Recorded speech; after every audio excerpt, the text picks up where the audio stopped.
Well, hello there, good people. Hi, I'm Jason with Green Country Agroforestry, and today I'm here to talk to you about preparing your field corn, your dent corn, or your native corn, like this one here, the big horse spotted corn. Let me show you this here corn up close.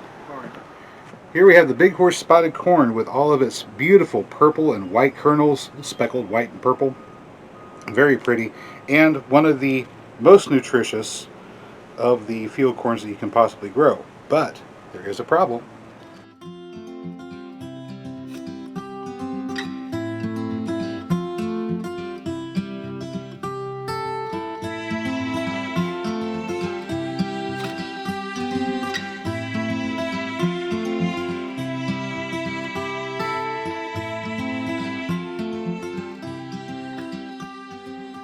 Start with the outer shell of the corn, the outer portion, the skin, called pericarp.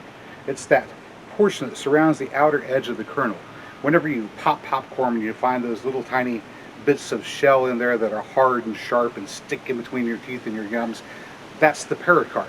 It's actually pretty much indigestible. So in order to make your corn more digestible, it's important to remove the pericarp from the kernels. There's another problem. Although there's a lot of protein in these kernels, a lot of that protein just can't be readily digested by the human digestive system. So we have to do something to make it more digestible. And in this case, that means breaking down the protein chains just a little bit to prepare them for our digestive system. The process that's used to make that happen is called nixtamalization. In the nixtamalization process, we process the corn, the dried field corn, by soaking it in a solution of lime. This could be lye, sodium hydroxide, or calcium hydroxide, like this Mexicali lime that I'm using here. You could even use calcium carbonate leached from wood ashes. Basic idea is the same. You soak your corn in the basic solution for overnight, or you could bring it to a boil and let it sit for a couple of hours, either way. And this loosens up and softens the pericarp, the outer skin of the corn, so it can be removed. That's the undigestible part. You weren't going to be able to digest that anyway. And then proceeds to break down the protein chains within the corn kernels to make them more digestible for us. At this point, we have a product that we like to call hominy. So here we have a couple of packages of calcium hydroxide, this Cal Mexicana lime, which is 4 ounces. And in our stainless steel pot, I have 10 cups of water. Now, the recipe is pretty straightforward. You need about a 1/4 cup of lime for 10 cups of water, and a 1/4 cup is about 2 ounces, give or take. So we're going to take half of this lime and put it into the water. Seems fairly straightforward. There we go. Don't get any eyes, don't get any in your mouth, and if you get any on your fingers, rinse with vinegar.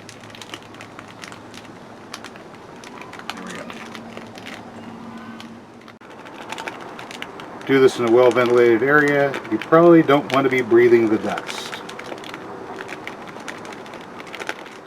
Double checking, make sure I don't have any on the fingers. We got a little bit here. Remember I made vinegar recently? Well, we're going to use some vinegar to rinse that off so I don't get a chemical burn.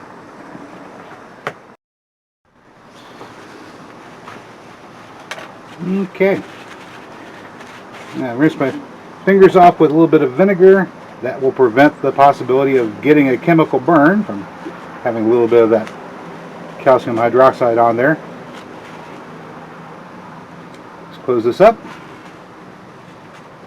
And we're going to stir the solution with our favorite gardening tool, a stick.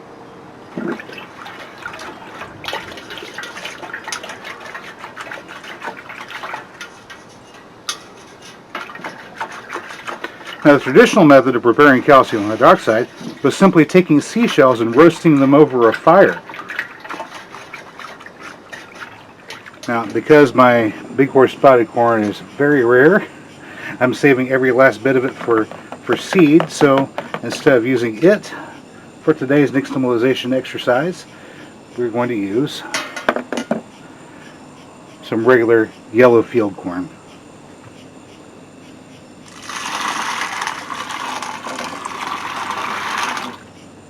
You don't need to cover it with a lot of lime water, just enough to let it soak in.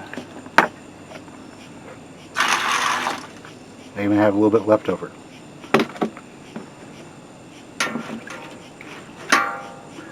Alright, now all I have to do is let this sit overnight.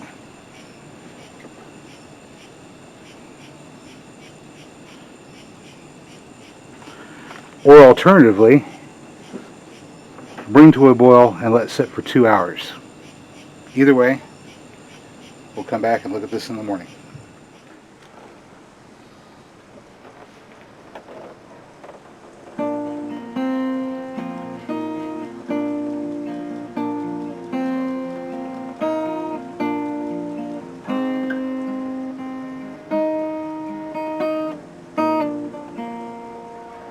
Oh, hello there. So it has been a day and a half. I know, I was going to only let it soak overnight, but it's been a day and a half. And now it's daytime, of course. So 24 hours after we started soaking, it was still dark out. Now it's about 10 hours later. So it's been soaking a good long while.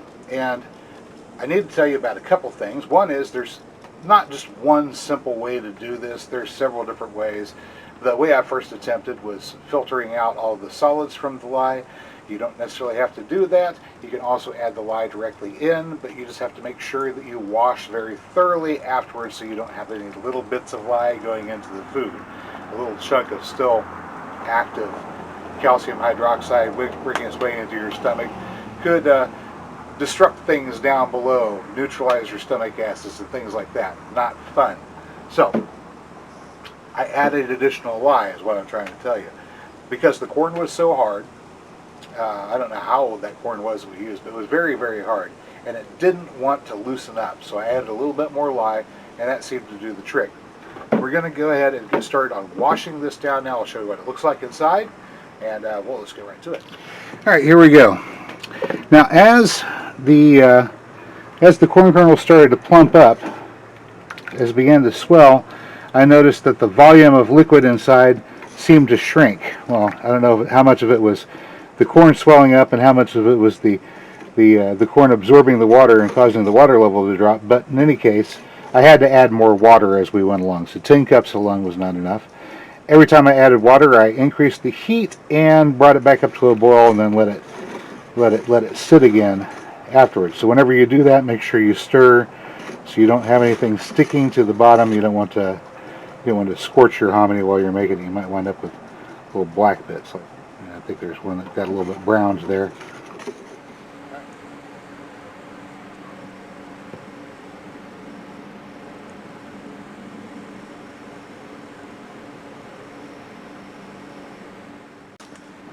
Okay, we're out here on the south side of the house. I've got the hominy mixture right here,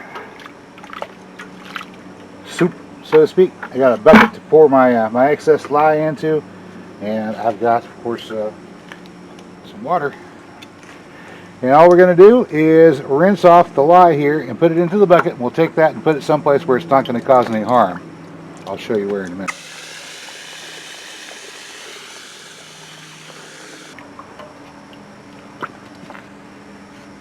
We'll just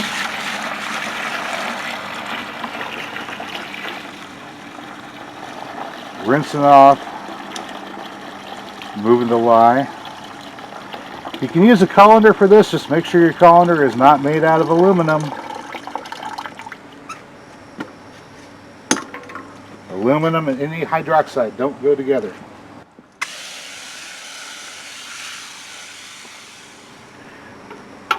Quite as much water. Let's give it a good stir.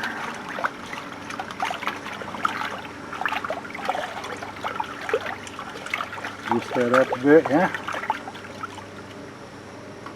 All right.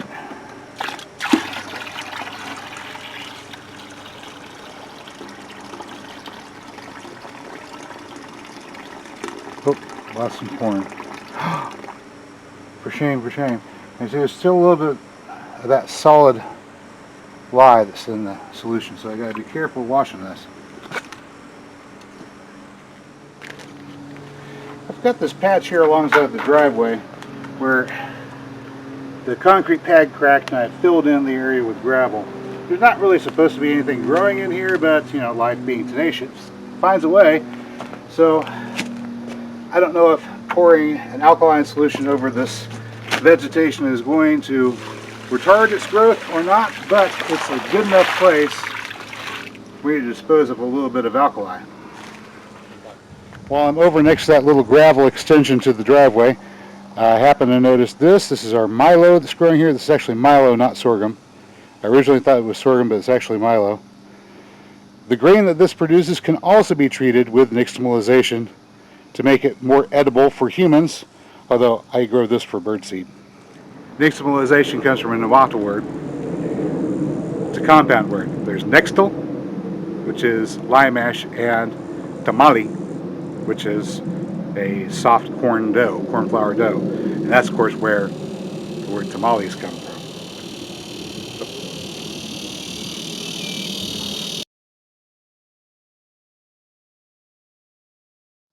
Okay, so here we got it.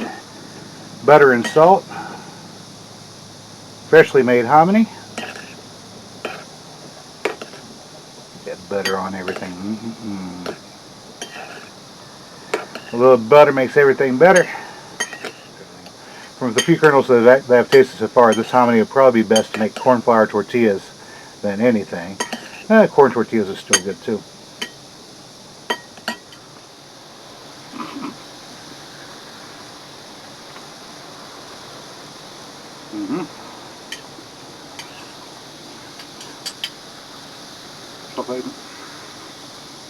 Needs a little bit more salt.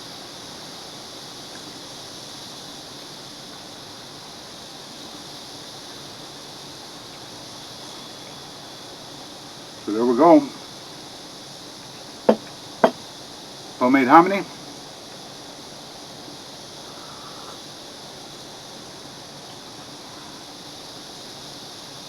And that's it, good people. That's all I got for you today. If you found the video informative or entertaining, well, you know what to do. I will catch you next time.